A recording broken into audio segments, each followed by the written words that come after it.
Good evening, everybody. Welcome to the March 23rd meeting of the Joint Committee on Implementing Measure 91. Today we're going to be talking about the -1 amendments to Senate Bill 844.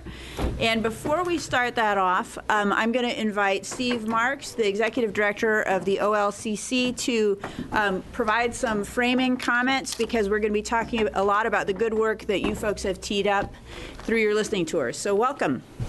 And also Tom Burns, who's the head of marijuana programs for the OLCC. Madam Chair, for the record, Steve Marks, Executive Director, OLCC. I just wanted to provide some context on some of the activities we've had going. As you know, we've concluded the 11 listening sessions around the state. Very well attended, over 4,000 people. So we concluded the last one up in Portland. We promised you at one point an interim report, but because it was incomplete, we decided to wait till we finished the last 4 of the hearings to do that. So you will get from us an updated full report on the listening sessions, and we're preparing that. On the appointment of the Rules Advisory Committee, we had talked about moving forward with that. Some people anticipated that that would happen mid-month. We have over 500 applications to be on the rack. We're working through those, so we won't get that accomplished this week.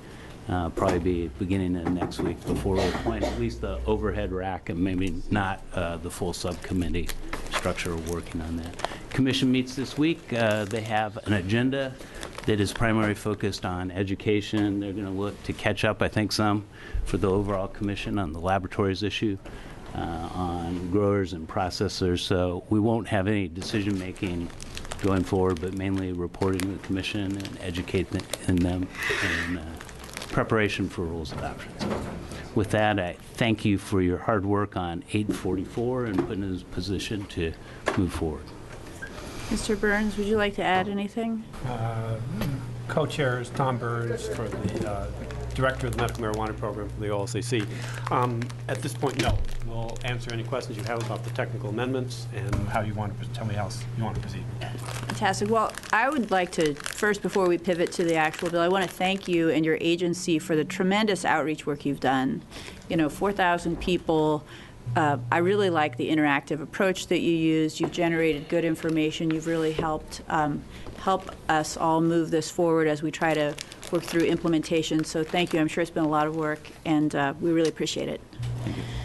All right, with that, we're going to open a public hearing on Senate Bill 844. The -1 amendments were received on the 20th, and I'm going to ask, we have neither a fiscal impact or a revenue impact on the bill at this time, but we've got a whole bunch of content that we hope to enlist your feedback on, and I'm going to ask Committee Administrator Adam Crawford to describe for us the scope of the bill and the amendments. Madam Co-Chair, members of the committee, Senate Bill 844 requires premises licensed by the Oregon Liquor Control Commission, or OLCC, to only receive marijuana products from other OLCC licensed businesses. The committee is asked to consider the -1 amendments. The -1 amendments replace the measure. They clarify powers and duties of the OLCC related to marijuana regulation. They prohibit OLCC from licensing marijuana growers, processors, wholesalers, or retailers within 1,000 feet of a public or private school for which attendance is compulsory. They confirm the validity of a license if a public or private school for which attendance is compulsory is established within 1,000 feet of a licensee, provides peace officer authority to authorized OLCC employees. They require the OLCC to adopt rules establishing testing laboratory licenses, standards for marijuana testing, and test result reporting. They require the OLCC to adopt rules defining classification of marijuana processors. They allow the OLCC to require segregation of activities at premises holding multiple licenses, requires the holder license to hold and maintain liability insurance and bond. There allows the OLCC to require a marijuana retailer to use age verification scanner equipment.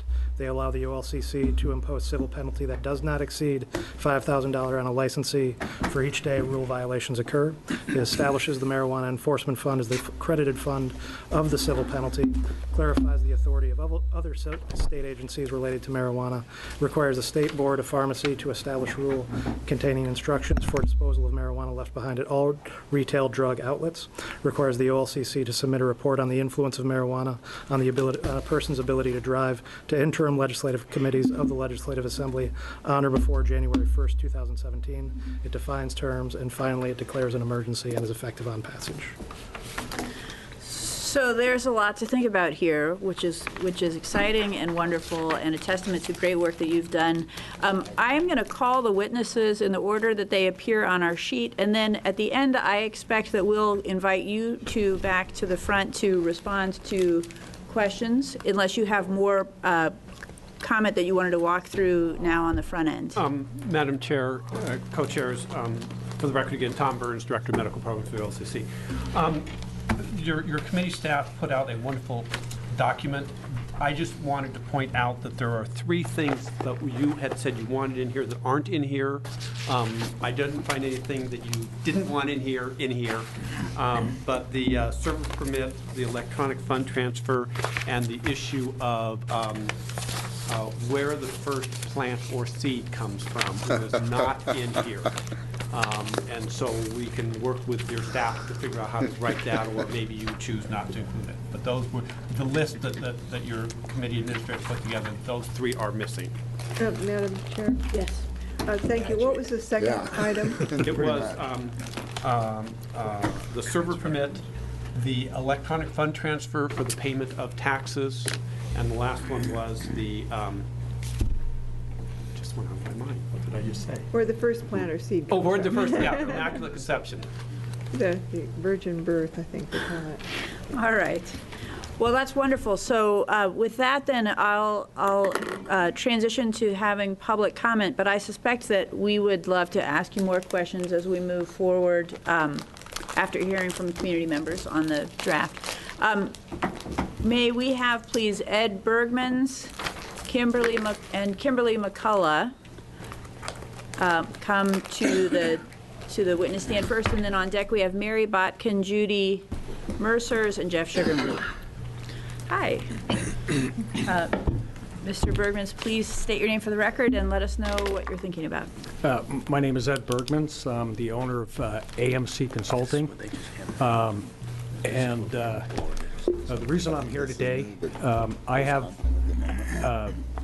well, actually what I'd like to talk about is everybody here wants to see what we can do about bringing the entire medical, or the entire marijuana industry into being legal. I think if we were to, we have an opportunity at this point, and I think what we can do is, if we invite the medical marijuana people to actually participate in whatever they have left, what they don't give to their patients, be able to make a profit at it, be able to sell this product to, let's say, the processors that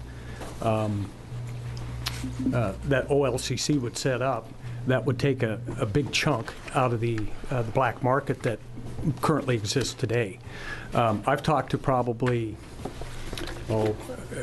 dozens of growers, and they all tell me exactly the same thing, that they wish that they could had a place to get rid of it. Right now, the only place that we can get rid of it is through the black market, or to take it to a dispensary.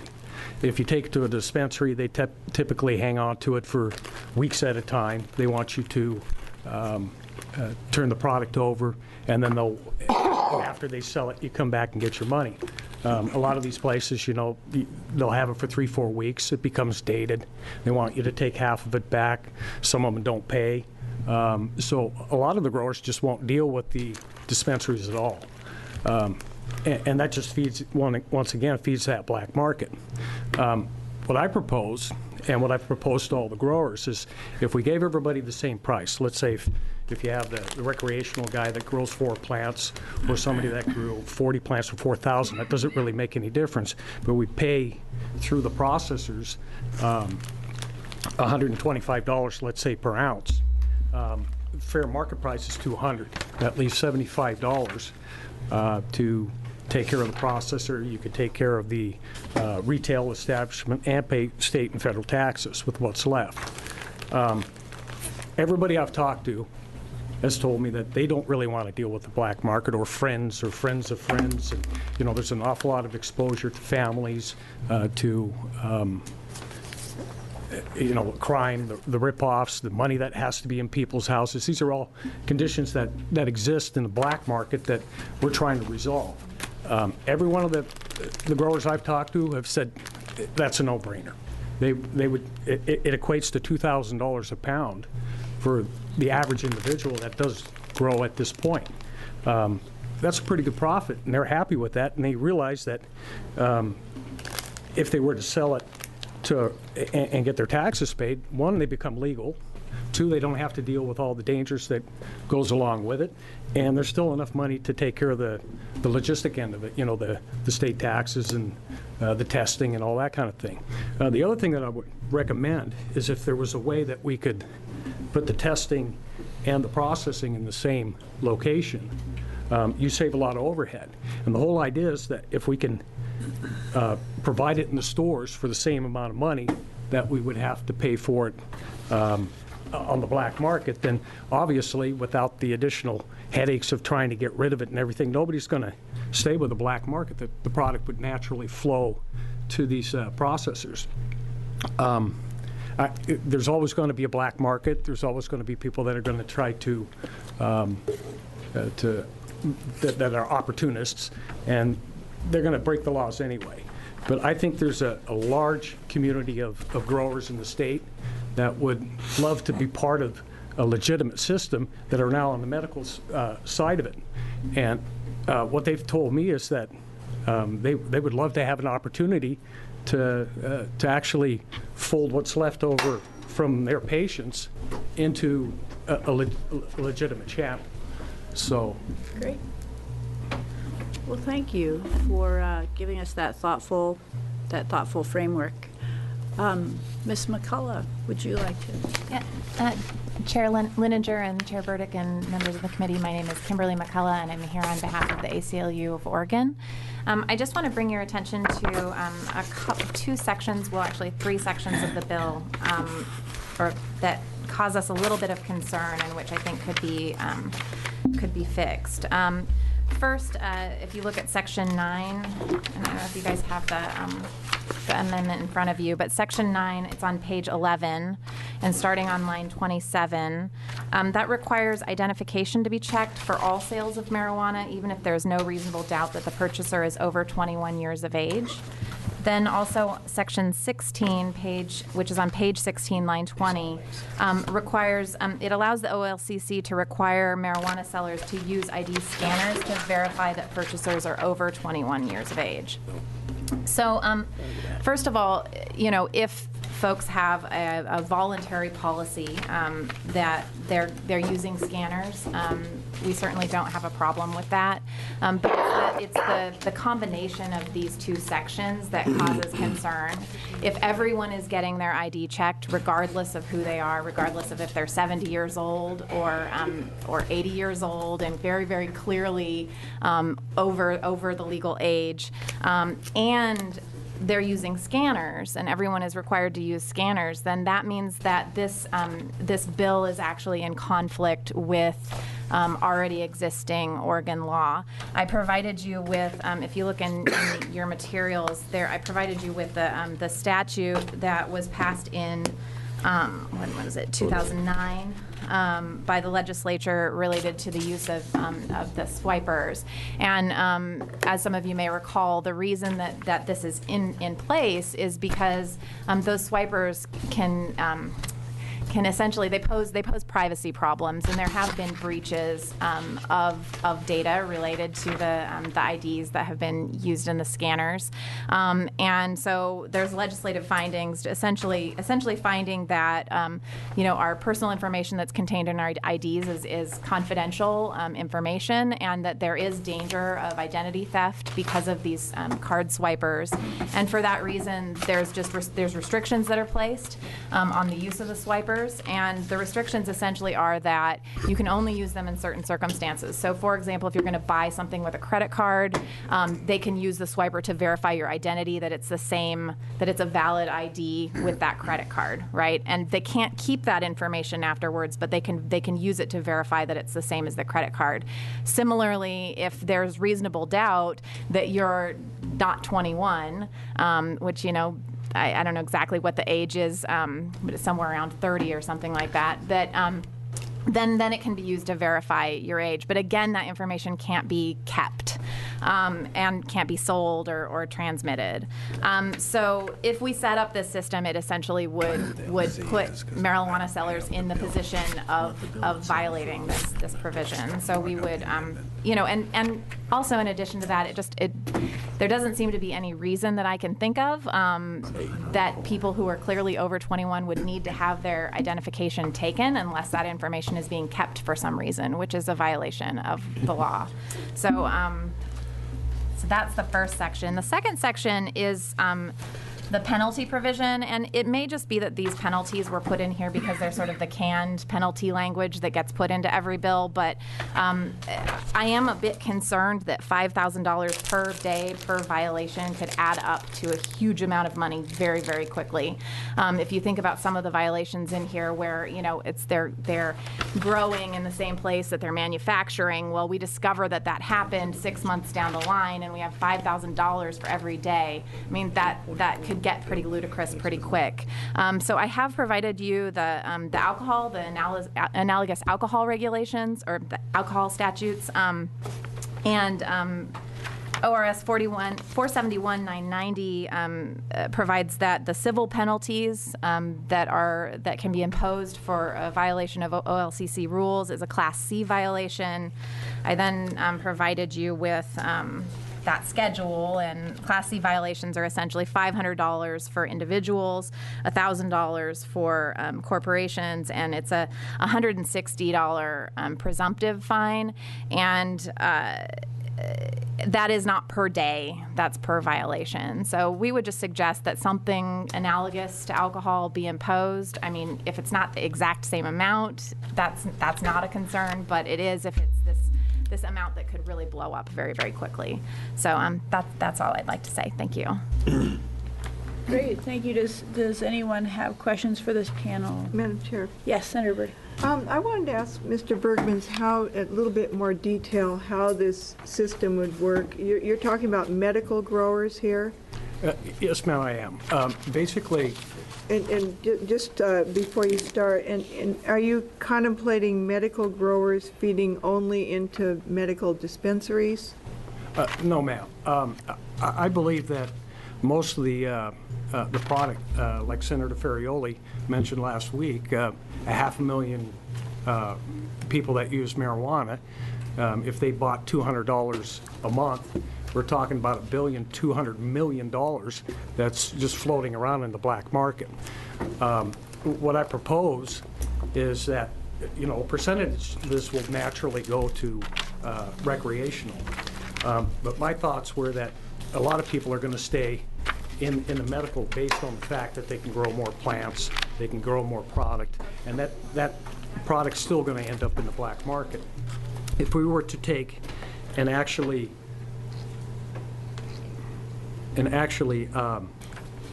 offer these people to come in and go to the processing place, that's where it would come in. We'd actually have a place that we could inventory most of the marijuana that's being produced. We'd be able to tax it at that point. We'd have some kind of an inventory control system at that same location. And in that process, we're keeping the price of the end product low enough that the black market's not going to be able to compete. That's the intent behind it. I think the existing growers that are out there now are in favor of taking a little bit less money and giving up the taxes and some money for other people to make a profit, let's say the processors and the retail outlets, based on the fact that they don't want to be illegal. It's a pain in the neck for them. They just assume they have a place to take it and say, here you go. And once again, we strike a pretty good blow to the black market at that point. Thank you. Any other questions for this panel?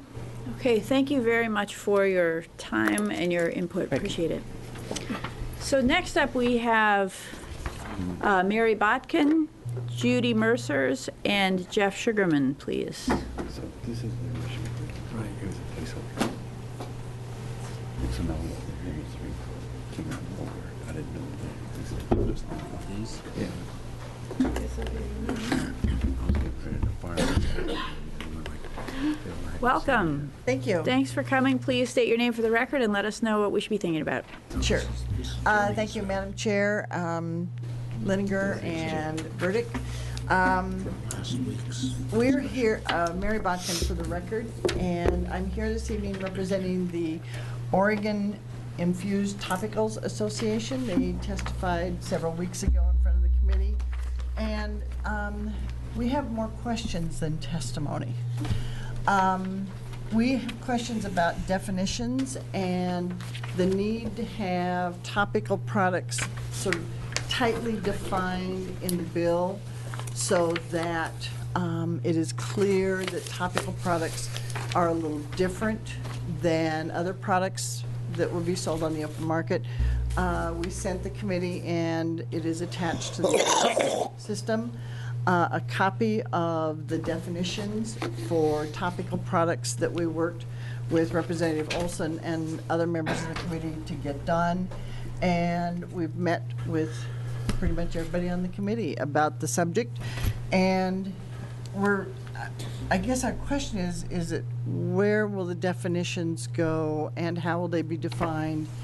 And if you look at the definitions that we had drafted, it seems to us that it would fit into this bill on page 4 in sub 16, sub A, page 3.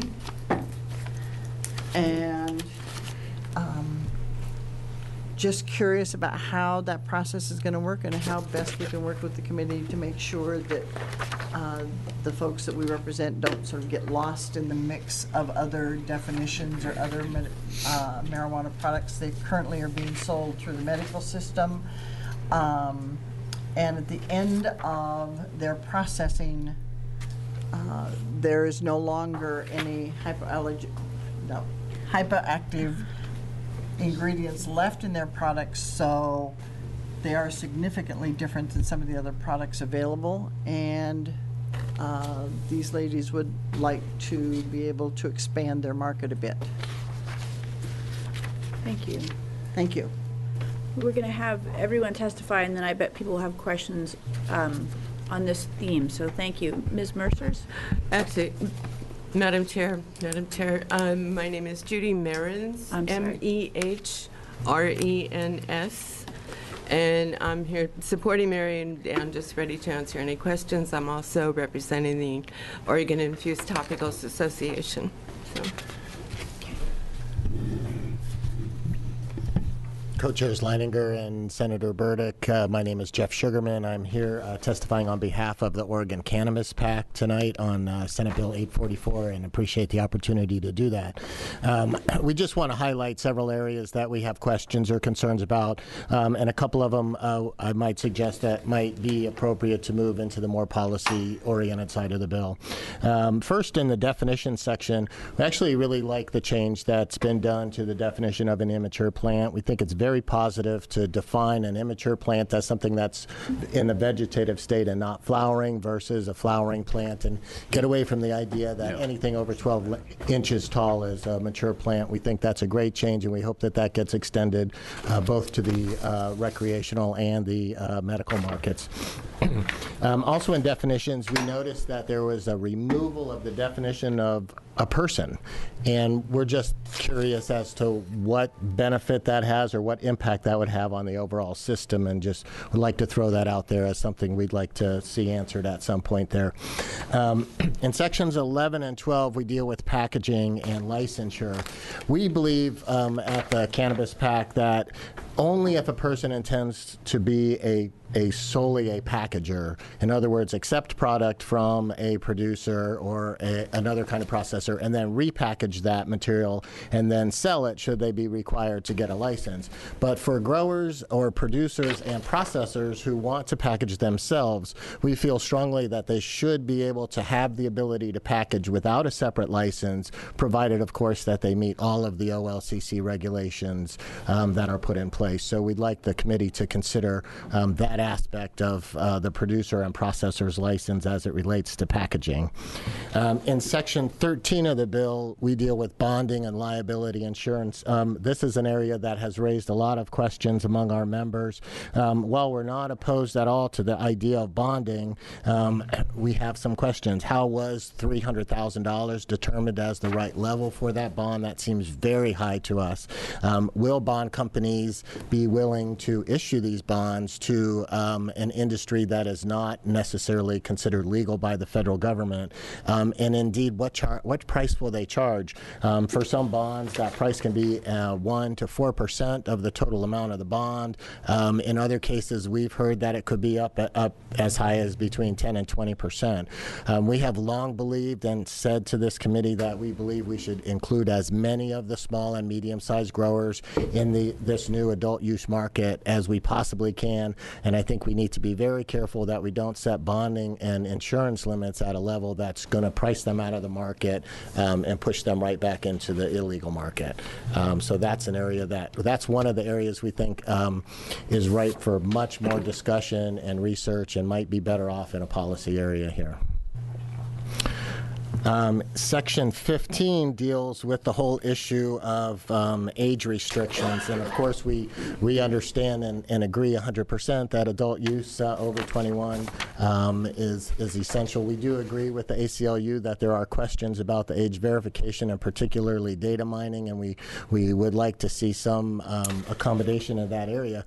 But more importantly, we do have a class of Oregonians under the age of 21 that are legally allowed to possess a valid medical marijuana card and acquire marijuana for their condition. And we wonder if this isn't an area, this section isn't an area where we ought to put that exclusion in, so that a medical marijuana patient who has a valid card but is under the age of 21, between the ages of 18 and 21, would actually be allowed to go into a retail shop. As you know, we've long believed that a single system that would allow retailers to serve both markets is at least one of the options we'd like to see, and this might be a place where we ought to make sure that the younger valid medical marijuana patients are protected as well. In section 31 deals with police powers granted to OLCC. We think that there are many different enforcement issues with cannabis than with alcohol, and that this is definitely an area that deserves further discussion and further research, and we would recommend moving that out of the technical bill into the policy side as well. Similarly, section 63, which rewrites a bit of the taxation language and restates what Measure 91 said in the first place in terms of local taxation and ordinances. We hope that this is the first step towards strong preemptive language, making it prohibitive for local governments to add additional taxes or opt out in any way not allowed by statute. We also want to make sure that nothing in this precludes the ability of this legislature to move the tax from the growers level to the retail level, and that may also figure into that discussion as well. And finally, sections 91 through 93 seem to allow the OLCC to hold back on issuing rules for all processed materials, all concentrates, all edibles. I'm not sure that that's what the OLCC asked for, but in any case, we think that that would be a very dangerous thing to push back the entire concentrate markets back at least a year or so from the operation of the retail markets. This is a big market on the medical side. This is going to be a very big market on the recreational side. And while we agree that we need to get these rules right, taking a year and a half to allow those for sale in the recreational market will spur the black market in those two areas, and it will be very difficult once that market gets a foothold to bring those people back into the recreational market. So we urge a great deal of caution in allowing the OLCC to push back those rules for all processors for a complete for another full year. And finally, again, we agree with the ACLU on the size of that penalty. $5,000 a day seems extremely excessive and would simply drive people out of business if they ran afoul of some of these rules. And we thank you for your time.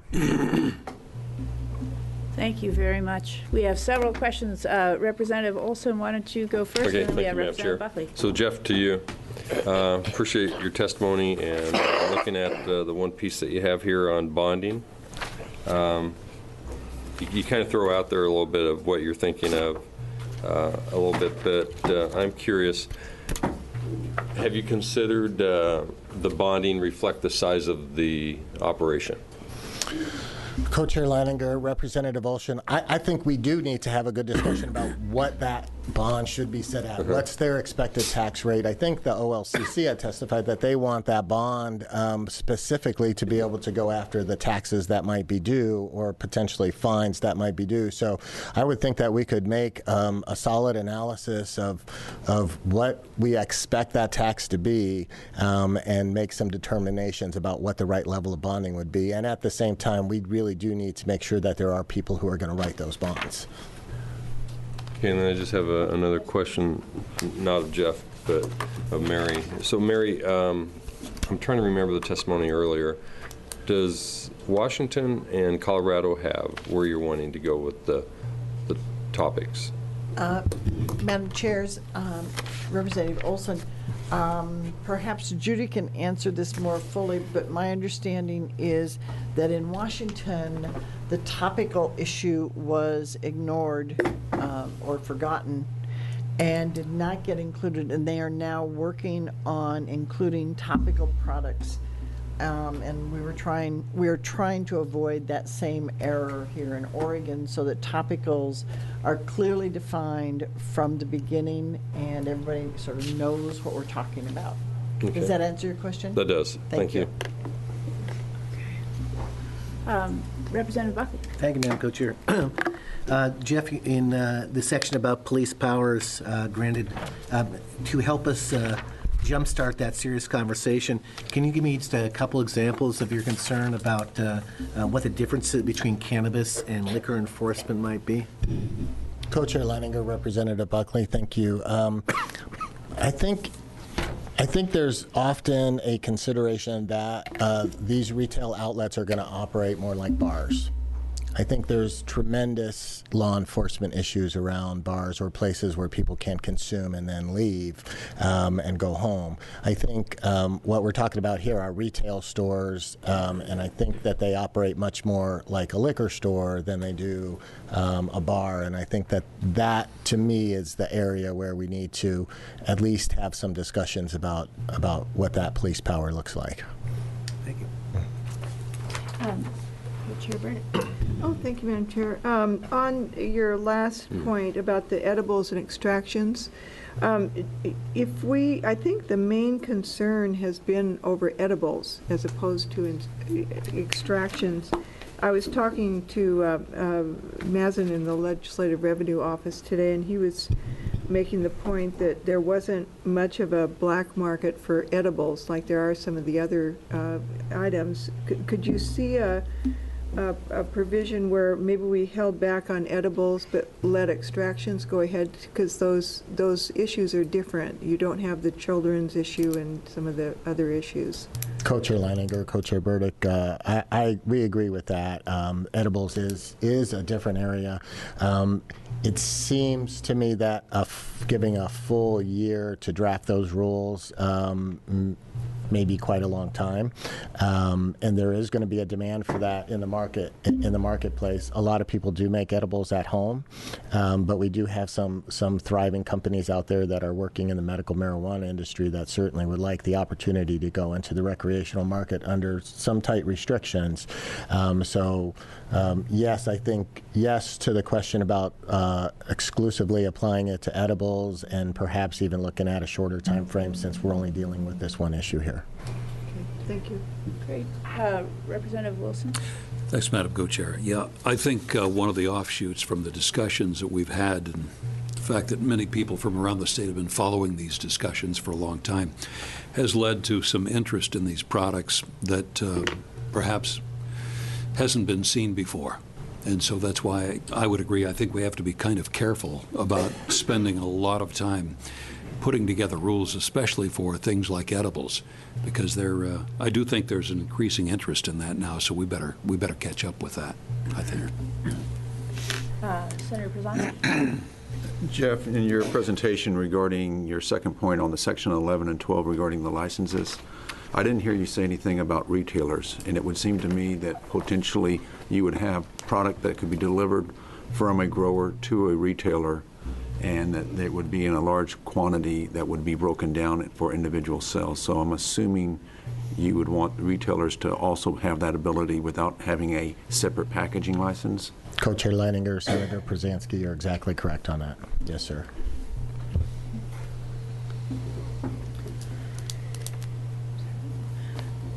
Any other questions? I would love to hear Mr. Sugarman. So in terms of extra time if needed for concentrates and edibles, do you think that, would you suggest 6 months instead? Would you suggest it only for edibles? You've identified the issue, and if there is a solution that you think is the best approach, it would be great to hear you speak that. Co-Chair Leininger, I do believe that you should limit it to edibles and not all concentrates. I think that we can get to the place we need to get with edibles in far less than a year, whether it's 6 months or 3 months. That's something I want to perhaps have some discussions about with the OLCC folks who are going to be in charge of this, because but I do think that we can get those rules done in a short period of time, and really work to try and get those in place before the actual retail shops open, and I think we can do that. Any other comments? I think that's a great point that we're trying to deal with. We're trying to move people out of the black market. So if we wait too long, we undermine ourselves on some level. Senator Przanski. Yeah, just follow up on that. I unfortunately did not get a chance to go through the amendments, so I don't know them as well as some of the people here on the dais tonight. But looking at the sections that Jeff's brought forward as to modifying the time for drafting rules, specifically in edibles or in extracts. My understanding is that we're going to give this bill's going to go through relatively fast, so OLCC is going to be able to start doing the rules they need to make. I'd like to have comment when they come back up as to exactly what the time frame is for the different rules sections they're going to be doing, because I'm not sure what the justification is, because what I think I'm hearing is a year beyond whatever point, and that to me means if we're not going to have product at retail until October or September of 2016, are we talking about a year beyond that? I need some clarifications, because as Representative Wilson says, this is going to get away from us really quick if we're not maintaining some type of oversight and ensuring, and there may be other ways to, let's say, take care of this problem without needing to delay the rulemaking to that length of time. That's a great point. Ms. Botkin and Ms. Mehrens, I have your letter to us here. Is the amendment to House Bill 2040, would that get done, the modification that you think is needed in order to deal with topicals? And could you just summarize for the committee what you think needs to happen in terms of definition to get it from where the default position is now to what you'd be comfortable with? And if I'm putting you on the spot and you would rather not answer that now, that's okay. I think if you look at page 3, excuse me, Madam Chairs, members of the committee, Mary Botkin again for the record. If you look at page 3 of the attached amendments to House Bill 2040, which we did not drop, if you look at C on that page, that definition meets our needs. And I just want to say that this is a product which now is only available through the medical marijuana program, and it is the desire of our clients, since it does not have any psychotropic effect, that the only effect it has is medicinal or pain relief, if you will, that they be allowed to, once their product is complete, that they be allowed to sell beyond just the OLCC outlets. You know, their client base is an older, more mature client that may not be as comfortable shopping in a marijuana store as they would be in alternative treatment facilities through, you know, help me, Judy. Holistic. Through holistic and alternative medicine, through house parties or whatever. I mean, it is, what they're wanting to do is to be able to expand that market and make their product available to a client base that is not necessarily someone who would frequent an OLCC marijuana store. Okay. And I say that understanding that there are people who are willing to go there, they're going there now, and thank you. Okay, great, thank you.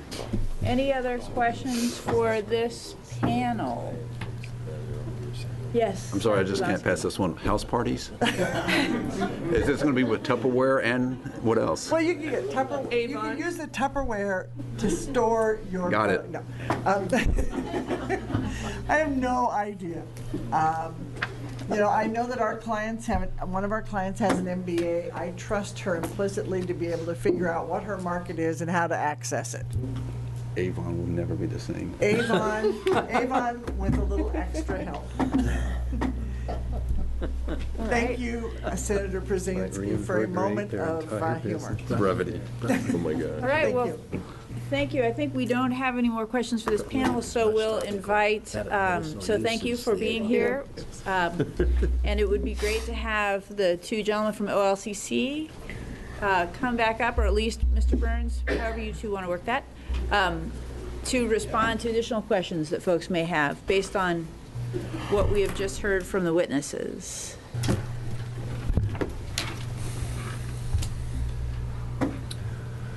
If you would like to start by responding to what you heard, that'd be great. Sure. Co-chairs and members, Tom Burns, Director of Marijuana Programs for the OLCC. Since I have in front of me the draft amendments to 2040, I mean, whatever, the Ms. Botkin's amendments. There are clearly salves and gels and lotions in the medical marijuana market today, and I envision in the recreational market there'll be salves, gels, and lotions in the recreational market. I think they make a good point that the definition does not include that, and I think when we look at the definition of what a marijuana product is, we might want to include something like that. I am a little concerned when Ms. Botkin goes on and says that they would like to be able to sell outside of a licensed OLCC product, retail establishment.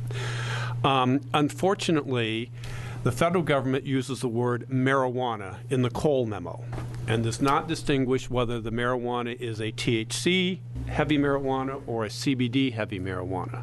And I am perfectly willing to accept what they say on face value, that they go through a process and take out all of the THC, leaving only CBDs. But in the world of the Cole memo, marijuana is marijuana. And I think that we need to be careful that we not open up a marketplace that would allow product to be outside of the OLCC licensed delivery system.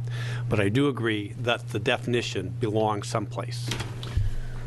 So that's helpful. So I hear a partial affirmation there of what they're proposing, so that's good. Go ahead. Any other thoughts? Let me go through Mr. Sugarman's comments. The bonding issue. I would say that the bonding language got drafted overly broad.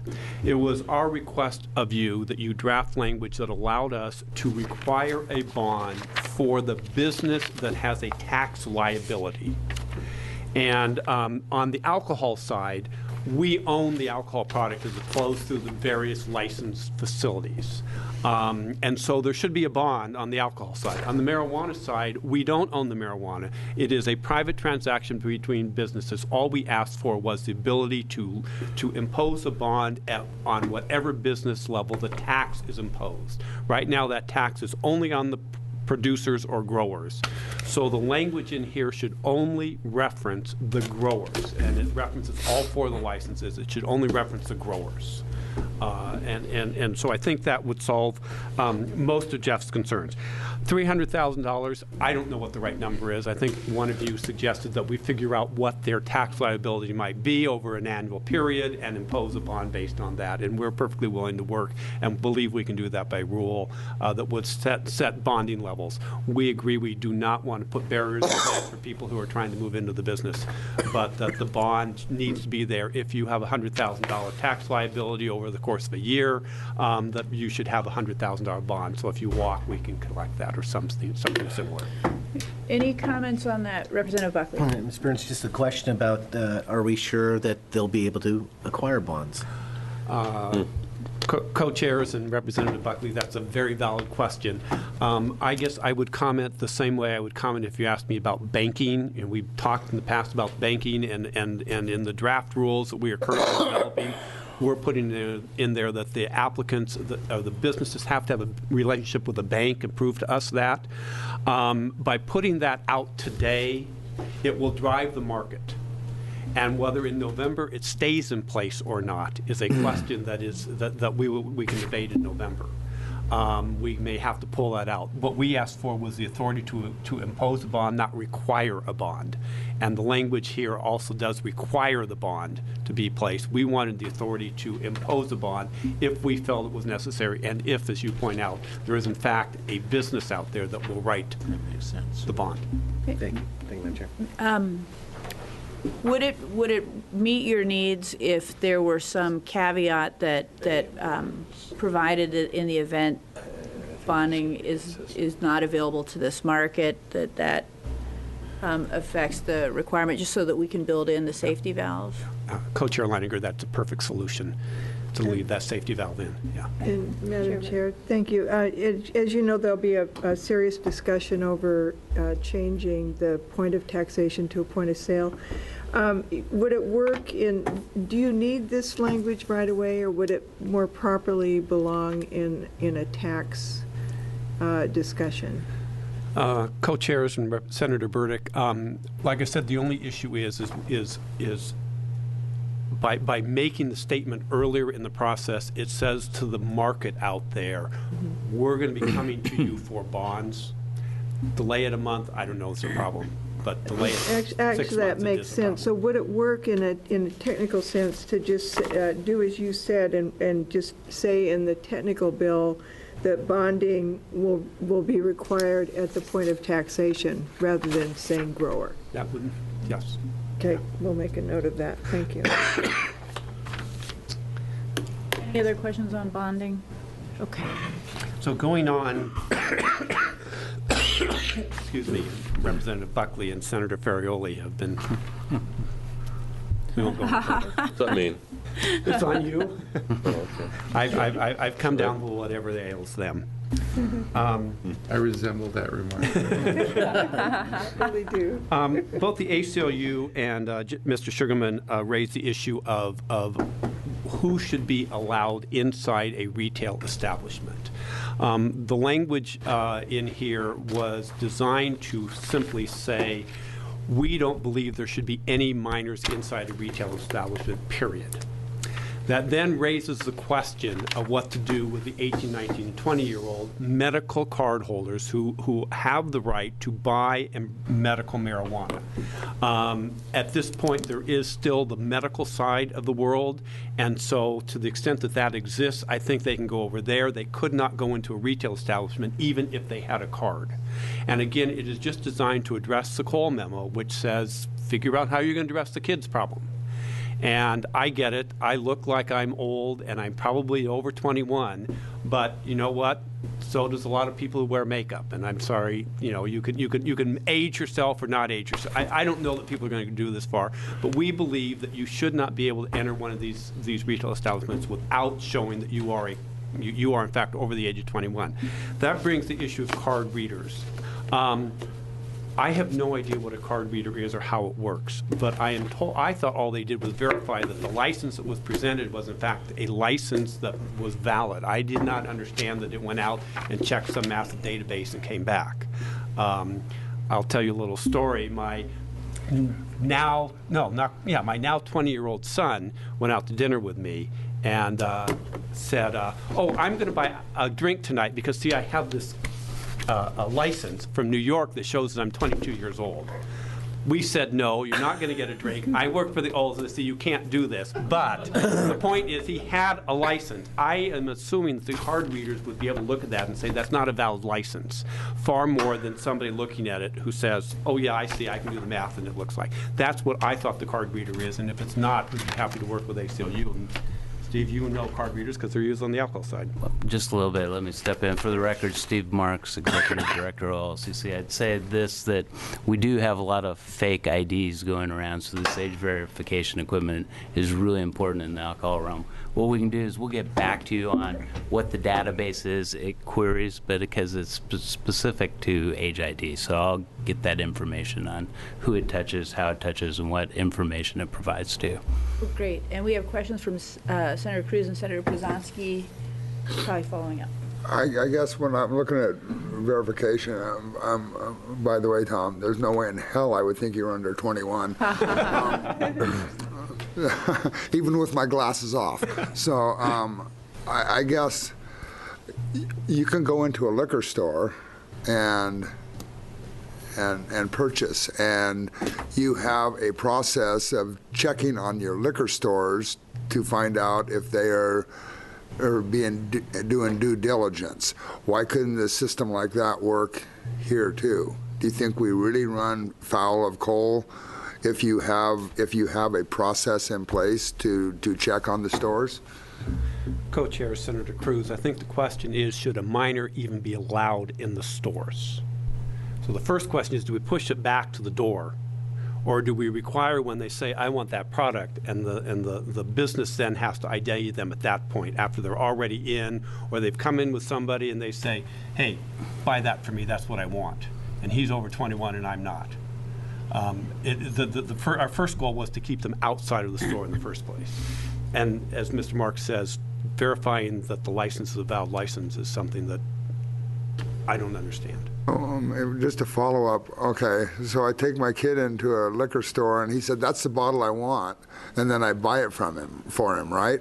I mean, I'm trying to parse out what the difference would be as far as, I mean, these are licensed state facilities that they can be or they can't be, but you know, I mean, you have a contract with them. The liquor stores? Liquor stores, yes. Yeah. Okay. I'm saying if we set up a parallel track, it could be the same sort of oversight as we have for liquor, and that might work without being too heavily handed, I would think. I'm thinking outside the box a little bit here, so. Madam Madam Chair, Yes. Representative Cruz, we don't require age verification for all transactions. Right. We do use it as a sanction, as was suggested in the testimony, as well as at times industries will use the age verification as an incentive in advance of a penalty against OLCC for sales to minors. So they have an option. I think we did, and this, if I recall, asked for discretion to require ID outside. So there's some ways in which you can employ this technology to control access. So Senator Przanski and then Co-Chair Burdick. So Steve, and the readers that are being used by OLCC, do you know the process well enough to kind of describe it for us tonight?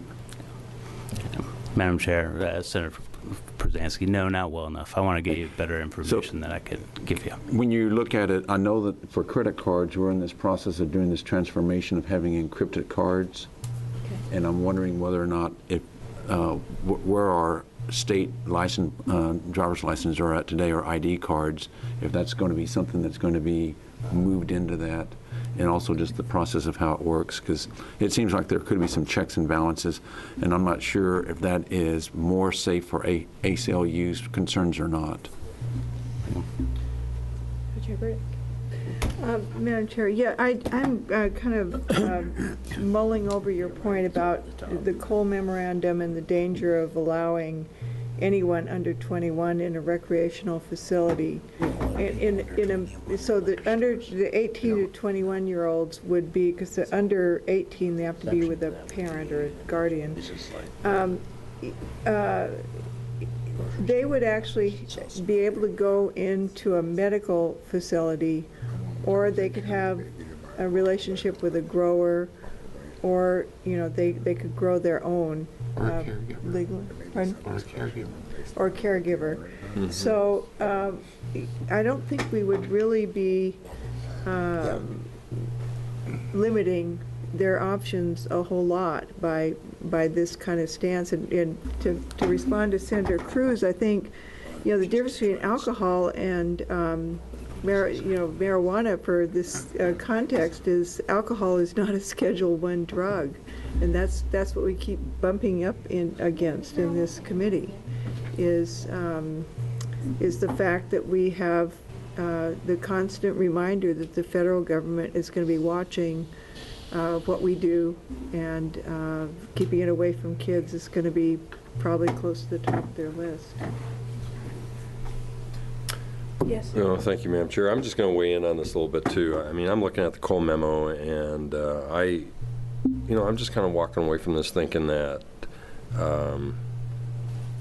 we could mirror that of what you guys are doing, right? What OLCC is doing right now with alcohol. I think that would suffice. So. Me too. I'd be interested in hearing what Ms. McCullough thinks about that, if you wouldn't mind coming back up. Yes. Well, that would actually, Madam Chair, play into what Kimberly was sharing. So. Right. Could I ask for clarification? Are you saying that you think that under 21 should be allowed in the recreational? No. For subject of purchasing. Okay, got it.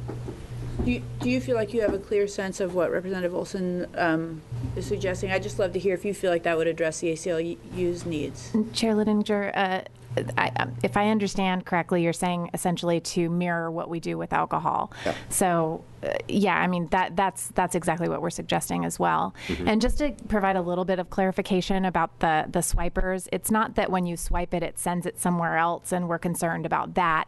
It's that the swipers have been used to steal people's information.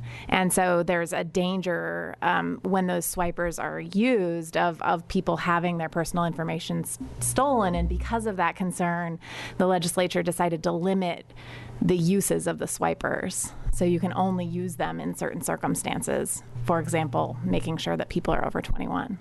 Okay.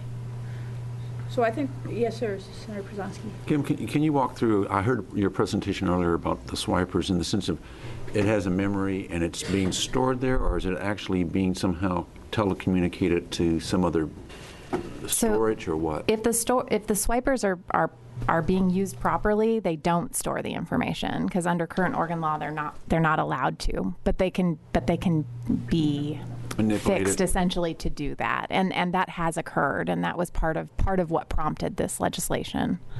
Does that happen here in the state? My understanding, I haven't looked at the actual case, but from talking to Dave Fidenki about this a couple days ago, he said there was a case in Portland where it occurred. Yes, it's illegal. Yeah. Okay. Well, I feel like we've gotten some good problem solving, and perhaps we've evolved this to go in the same direction as with alcohol. So thank you. Thank you. Do you want to comment on that, or do you want to move on to the next issue? Or yes, sir, Mr. Marks. Sorry, Madam Chair, Steve Marks for the record. So I just want to say we check IDs for servers outside bars where you're posted where minors cannot be outside the doors. For sales, it's different, right? We check at the point of sale.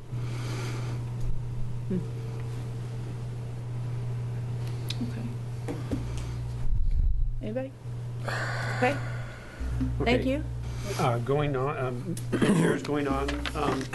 the issue of processors and the delay in the rules and the ability to delay this.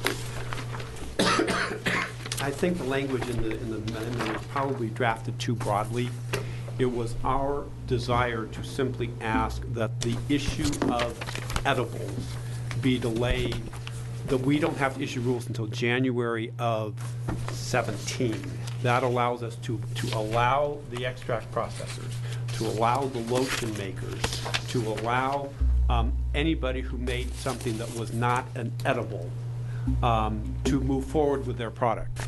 But because of the controversy around edibles, because of the ease in which you can overdose with an edible, because of the ease in which the labeling on those packages, we're just a little concerned that with everything else that we might not be able to have a well thought out system up and ready to go by January of 16 in time to start accepting applications. So our thought was to simply delay the edibles until January of 17. That's the second time around for the applicants. And by that time, we would have good rules. The applicants would, the product would be available in the market as soon as the applicant applied. We could move them forward in the market. So it would not be a one-year delay. It would be more like a 6-month delay for the product to get into the market. Question? Yes, sir. You're referring to the recreational side. So you would not necessarily interfere with the medical side on edibles? Co-chairs and Senator Ferrioli, as this bill is drafted, that is correct. Thank you. Representative Buckley, and then Senator Brzezinski. It'd be helpful if there was like a list of questions that OSCE feels need to be answered in terms of edibles. I mean, is it simply THC content and what is child-proof packaging? Are those the two issues, or are there several more? It'd be helpful to find out what you're concerned about in terms of the length of time to write the rules around the edibles. Co-chairs and Representative Buckley, why don't we come back next Wednesday with that list for you, or we'll submit it to the committee with that list. It's those issues. It's the issues as well of a kitchen. What goes on? So right now, if you make a brownie, you have to have FDA-approved labeling on what's in that brownie. This is a brownie that is made for consumption, but it has marijuana in it. Can we force them to use the FDA-approved labeling, given that this is a product that would technically be adulterated in the eyes of the FDA? What do you do about how much THC should be in any one product? Is it 10 micrograms, is it 100 micrograms, is it 1,000 micrograms? How many doses should be in one product? What does the packaging look like? These are all issues that, quite frankly, we're still wrestling with. But we'll come back with a list for you. Thank you. Senator Brzezinski. Yeah, thank you for that, because that list is going to be very important for us to understand exactly what needs to be done, because it seems to me that some of the stuff, knowing the drafts that are here or the bills that have been introduced, some of them have already started working on setting and spotting those areas and issues, specifically as to the health conditions of a kitchen, that they have to hit certain standards. So I think we've got a lot of that guidelines, but it would be nice to have that.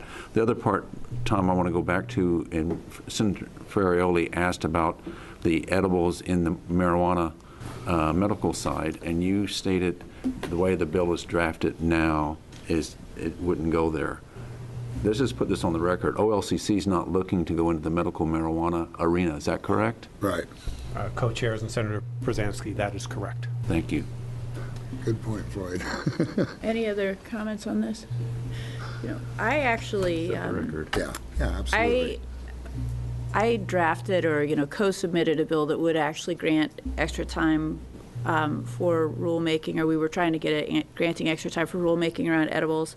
But based on what Mr. Sugarman said, I have to say that I am a little concerned that if we were to wait until January 2017, and it's almost January 2015 now, I mean, we're just 3 months past the beginning of 2015, that we run a risk of undermining our ability to help direct consumers to the adult use recreational market if we leave a really big component of products that people want to get off the table in adult use recreational until January 2017. So while I believe that you should have the extra time you need to do a really responsible job, since Colorado has been working on this, it's quite a long time from January 2016 even now. I'm a little uncertain about whether that amount of time seems Madam like Chair. right. Thank you. Yes? To the comment that you're making in the time frame, it's clear that the dispensaries have done, the folks operating in the dispensary world have done extensive R&D in edibles and can probably dictate with great precision what some standards ought to be for the recreational side. So I would suggest we've got a perfect laboratory already in operation, that we need to draw from. And I would suggest that even though there's no contemplation of regulatory authority vested in OLCC on the medical side, that we need to interface with the medical side on edibles, because those standards are, they're being market tested every day. And there's a lot of feedback from the producers about their product and what kind of standards they would like to be able to advertise and meet. So, I think we just need to open that communications avenue, and you'll get all the information you need. And I would bet that the folks currently producing edibles would be able to template rules for the recreational side. Interesting thought. Senator Cruz and then Co-Chair Burdick. Not to contradict Senator Ferrioli, but to a degree, as far as content, potentially. But we're in an entirely different world on the recreational side. On the medical side, it's kind of, they're designing things for patients to a large degree. You're getting into packaging, you're getting into a whole lot of other issues. And I'm not necessarily saying we need to go slow, but we need to go slow enough to make sure we get it right, and so we don't run into a lot of the other problems. And I think the list we're going to get Wednesday is going to help inform that. I personally believe we need to move cautiously so we're relatively sure of what we're doing as we move forward. Quickly but not fast. Okay. Mentioned that this brought up an interesting question because the labs are going to be OLCC licensed labs. Is that correct? Yes. Right. And yet those same labs will be servicing the medical market. So how will that work out? Will the medical people, the way you envision this, will the medical marijuana dispensaries be able to use their own labs as they do now? Or how will that work? So, Co-Chairs and Senator Burdick, we don't have a position on the medical laboratories. We believe that it would make sense that you have one standard. But exactly who should govern that is I've seen various pieces of legislation around that, and at this point, we've not taken a position on that legislation. Yeah, and I can understand that, but getting to Senator Cruz's point, which I think is a really good point, is that we have the expertise out there, but we don't have the accurate potency information. So they know how to serve their clients, but it's a it's kind of a dicey operation in terms of how much potency you're actually getting. Senator Przanski. I think just following up with co-chair Burdick on this, there is a lot of information that we can get, and I think that it can give us the basis, and then looking at the states of Colorado and Washington State as to what they've done on the retail side will also inform us. Clearly, we may want to go further than that as to trying to hone in as to the actual level of THC and the size of a dose that would be. But I think there's going to be some groundwork there that we can use and utilize, and they'll be able to get more information once we start honing in on these questions, exactly where we need that assistance. And I just have to believe that there's going to be some authority out there that will be able to help us do that. It would also seem to me, just to follow up on that point, that when we get those labs, so that we're really getting accurate potency and accurate all kinds of testing, really a higher level of testing, that might actually be a marketing technique for the medical market, even if they weren't required to use those labs, that the medical population might prefer to go to dispensaries that use those kinds of labs. Senator Przanski and then Senator Cruz? No? I can't see how we can't have both the medical and the retail having the same standards, the same labs, because that's the only way that we get control and consistency throughout this whole process. And clearly, I'd be very frank, we have a lot of people that came in without the expertise, without the capital funding, that are doing lab work on the medical side. And what we know for sure is that you are getting completely different answers and different information from those. So it needs to be standard and uniform across the two disciplines. Yes, I agree. Yeah, I have the privilege of serving with the co-chair of this committee on the lab work group, and it will be one-stop shopping, and everybody will be tested. There's no other way to do this, and I think we're going to come up. Don't you think, Representative Liniger, with a really good product? We're getting really close to. This is going to be a system where not anybody's going to be able to jump in, because this is high-tech stuff. Yep. There's no question about that. And there are people out there now that can do it. We know that. And the way this will be set up, OLCC will license them, but the public health is going to be the one that certifies and inspects. So it's going to be a really good system. I'm very encouraged by the progress we've made so far. I think that's true. I would say, and I agree with everything that you said, particularly the honored to serve with co-chair Leininger part. Just kidding. I think we are working on a good plan, but I think co-chair Burdick made an important point just now, and that is, if OLCC is licensing the labs, and I do think we're going to have a great set of inputs for you all to work with. If you're licensing the labs that make medical edibles, and you have a kind of a one-year delay from the point of operational activity on when on adult use edibles can be created, do we end up with a gap for medical patients who are used to getting edibles because we have created this unified system? And that would be a big problem, because a lot of medical patients really need to take their medicine through edibles, and so we've got some things to think through on that. Anybody have any other thoughts on that? So, all right, so we'll put that one in the parking lot for your list, which is going to resolve everything, I'm sure. So co-chairs, we have a couple other ones that were not raised by the testimony, if we might.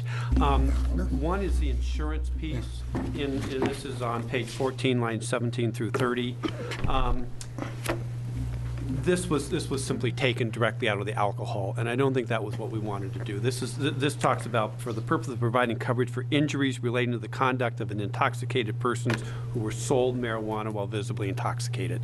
This is left over from the bar language of where if you are a bar or you continue to serve somebody who's intoxicated. Right. I think that what we were looking for was simply the ability to make sure that the businesses have in place all their own insurance that they need to have. We weren't going to tell them what it is, we we're going to tell them what it looked like or how much, but just simply to have just a good business practice around insurance. So I would like to work with your staff to clean up that section. May I jump in? Do we have concern that it's not possible to get insurance for the same reasons it's challenging to get bank accounts and possibly bonding? Yeah, Co-Chair Representative Leininger. Yes, we have spent some time talking to various insurance companies and various medical marijuana businesses. You can get it. You go to Lloyd's of London, which is sort of the insurer of last resort. And again, the hope is that the marketplace wakes up to the fact that this business is coming and that they can start filling the void that is clearly there. Okay. Any questions on that? Great. Madam Chair. Yes, sir. I can't resist. Please. Maybe we can get Maybe you should. bundling for our fire insurance program if we offer them the medical marijuana and the recreational marijuana business. It's good synergy. Way to find efficiencies in government. Bundling. All right, then. So, Co-Chairs, if I can raise another issue for you. Issue number 23 on your staff's list, which was to address some of the definitions around the term extracts and concentrates. The way the drafting occurred, we're a little nervous that we've defined extracts and marijuana products and the way they interact. And what we would like to do is the opportunity to, again, sit down with your staff and go through this portion of the definition line by line, to make sure that everything works, particularly in light of Section 57, which says quite clearly that there can be no home extract work done. You can't make extracts at home. We just want to make sure that we're not stepping on that and creating trouble by what we define up on the front side of the bill. So we'd like the opportunity to look at that. May I jump in on that? Does anyone have any questions on that provision? Because I've...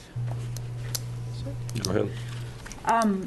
I had a constituent raise with me concerned that there are some kinds of home extract making, infused oil or something, infused wine, I believe, is the favorite example in the committee, but that might not require an OLCC license. And do you feel like there's a risk that the language as written is overly broad, or do you feel like it accounts for some of those more benign, hazardous chemical related home uses?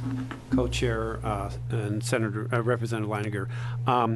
It's a good question. I don't know that I have an answer for it yet. Again, I think that's part of the problem is we need to make sure definitions at the very front of this measure work through everything as we move all the way through to the tail end, and especially to Section 57. Senator Przanski. So, Madam Co-Chair, if you remember, one of the things that we talked about is what we don't want is people blowing up or burning down their houses. That's right. So we're looking at the toxic tains and stuff like that, petrochemicals, and we acknowledge that there are ways that people can actually extract the THC out of the plant without putting them or someone else or their property at risk. And I think that's what you're referring to, and I think that's what I understand in working with trying to get the definitions understood as to there's a difference between those different methods, and the ones we're very concerned with is the ones that are going to cause safety, public safety, and health issues. Right. So those would be the ones under the auspices of... Right, and the others who have been called out as not being extract in that sense. Got it. It's a good point. So that's all we have at this point. Madam Chair. To answer any other questions. I've got some questions that weren't discussed by the committees. Excellent, and me too. So this is our open season. I'm sorry, guys, that this is the part where we ask you questions that are just without a cue. Free for all. I don't have any cheat sheet in front of me. And we're starting with the formidable Senator Ferrioli. Thank you, Madam Chair. So this is a question for Mr. Marks. Could you describe the background check process for a OLCC liquor license? So, Madam Chair, Senator Ferrioli. So you check your license box, right? If you had a criminal background or you have a crime in your background, it's required. Then we will look at those. We will first do an in-state check on it. If something on the application warrants us going further, we will do a national background check.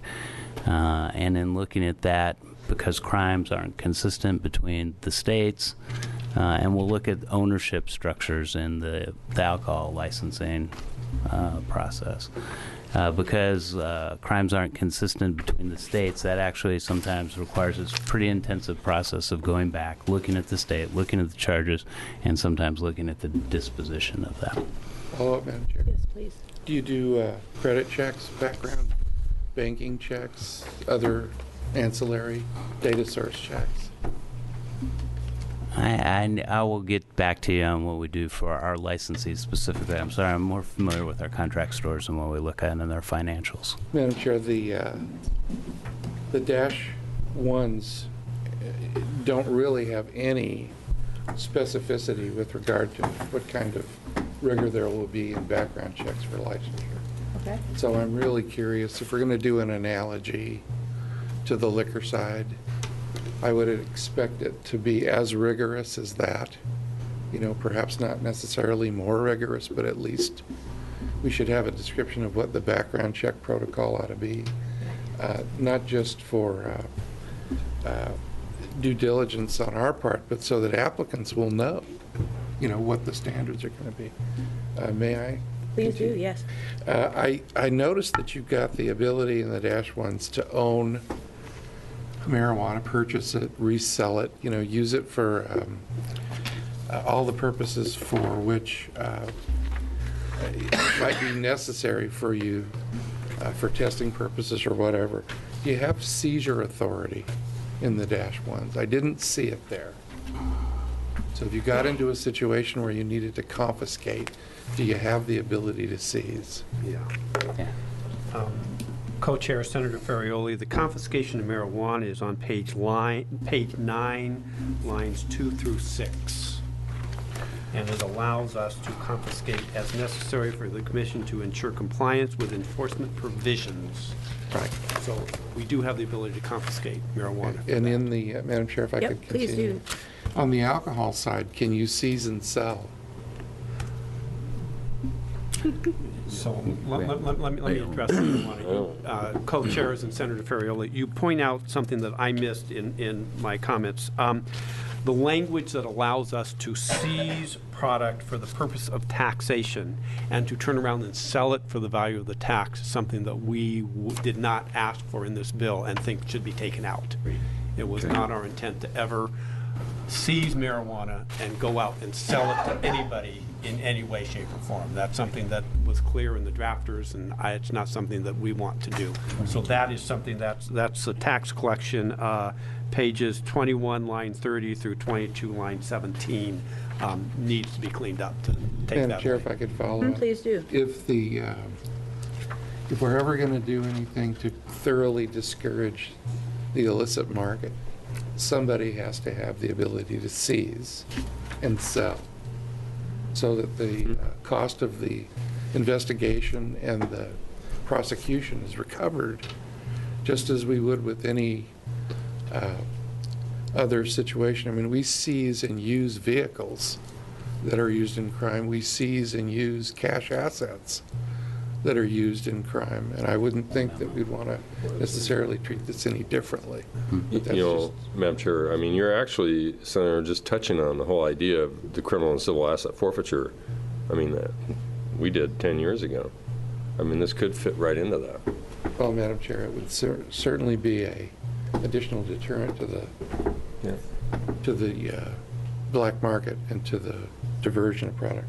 Madam Chair, I only have two more little questions. You've got great questions. Before you move on, can I ask for a clarification? So as I hear it, you are arguing to take the language out and you think it should stay in?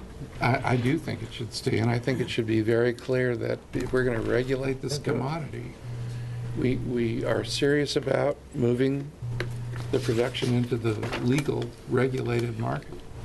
And without the other authority, you're basically encouraging diversion.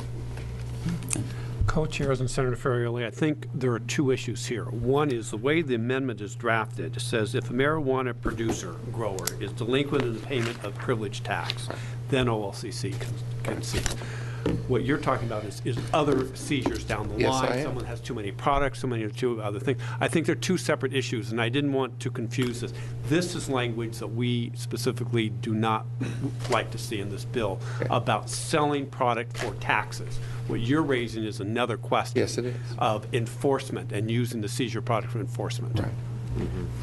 Okay, that's an important distinction. Thank you for bringing that up. And Madam Chair, just the last two. On page 6, there's a clear prohibition against using recreational cannabis in a public place. And I know there's some interesting wrinkles about definitions of public places. For instance, I don't think it includes an automobile. I'm pretty sure it doesn't include a motorhome. I don't think it would include a tent. So I'd like to know what your thinking is relative to the definition of public place. Co-chairs and Senator Ferrioli, we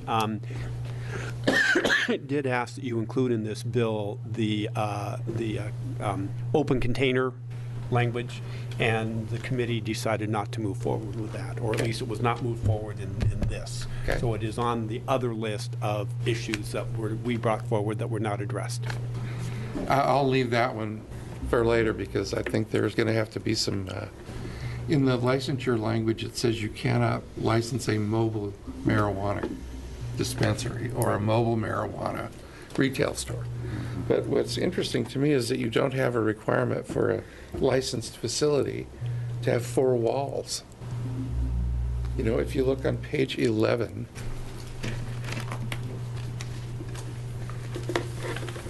a marijuana recreational facility apparently could be licensed not in a permanent structure. I'm referring to lines 1 through 6. Yeah.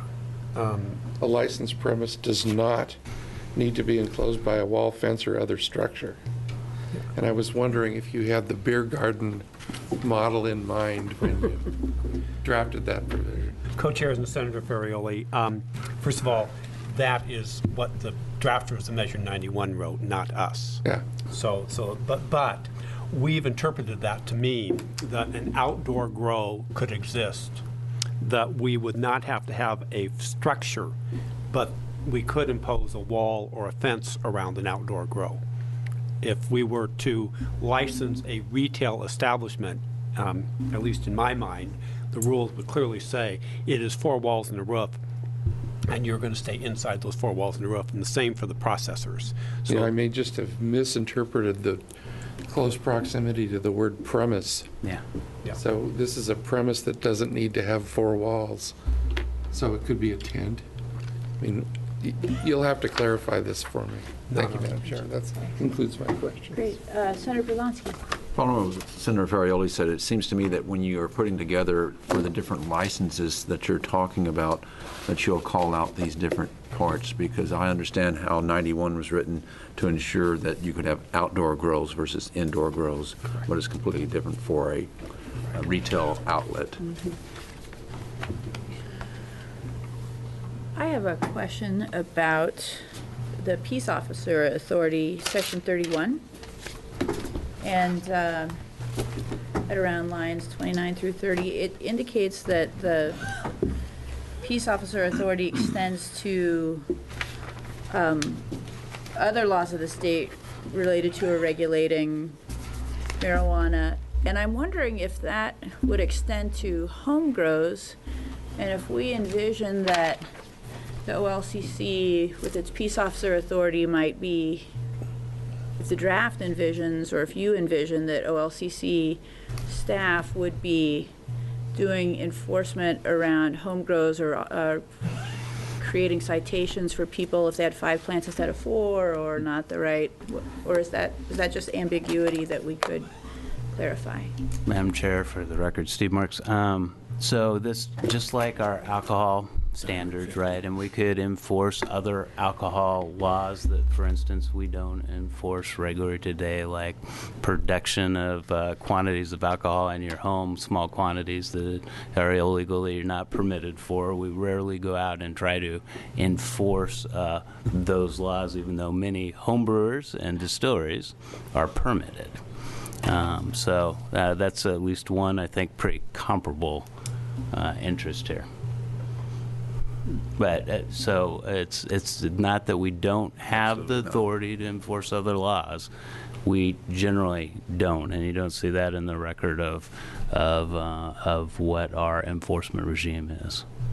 And we can come back to you with the standards on how many criminal activities and what kind of charging our officers have done in the alcohol world. So it is analogous to alcohol, but it also does potentially extend to enforcement of home use. Wow. Madam Chair. Yes, ma'am. If I can just elaborate, so if you had somebody who, instead of having 4 plants in their basement, had 20 plants in their basement, which is way more than Measure 91 allows, are you saying that the OLCC would have jurisdiction over that? Madam Chair, Senator Burdick, no, we were saying that OLCC would have authority to enforce. For instance, today, if there are criminal matters involved, our peace officers are trained to consult with local law enforcement and take those actions with local law enforcement. Now, if they originally discovered it, they would do something to take action at the scene and also bring in law enforcement for things that were outside of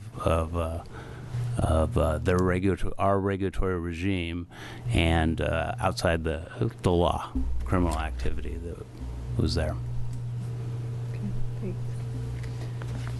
Any other questions, thoughts? Yes, sir. Representative Buckley. Thank you, Madam Co-Chair. Tom, just out of curiosity, Mr. Sugarman raised the point on the definitions, that the removal of the definition of person. Do you have any background on why the definition of person? Co-Chair and Representative Buckley, I do not. It was something that LC decided to do, and I don't know why. Okay. It was not our request. You're pro people. Pardon? You're pro people. Yes, absolutely. All right. So we have the hearing on this. Thank you very much for your information. Mr. Marks, do you have any May I just add one thing comments? on the criminal background checks? We're putting together a whole series of policy comparisons about what we do on alcohol and how we might achieve background checks within this system. We're looking to, there are some automated ways to check backgrounds, so it's an issue that we're going to be raising with Representative Buckley and Ways and Means as we look at how this ties in with our technology and what we want to do. So the kinds of checks we can do come at different costs. Here. Senator Brulon. I understand that Steve and Tom are coming back on Wednesday to fill in some blanks. Are we also going to continue to maybe look at this draft at that time for additional questions? Yes, this will be an evolving process. We can take up questions that we have on Wednesday, and then next week, when Shannon, the attorney for OLCC, comes back, I want to bring her in front of the committee to address some of these issues as well. Yes, sir. And if I could just follow up, the Co-Chair Burdick asked myself and Representative Helm to be working on emergency language, to have emergency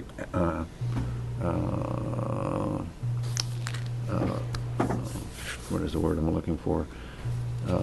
Inspection of records. And so we're working with Mr. Crawford. He is taking the lead for us to check in with some of the different agencies, such as the Board of Pharmacy, as to what they may have for controlled substance records at pharmacies, to get us the guidance that we need, and then we'll get something to you so we can put into it as an amendment. That's wonderful. Thank you. So we have, yes, Representative Buckley. Just a process question to the co-chairs.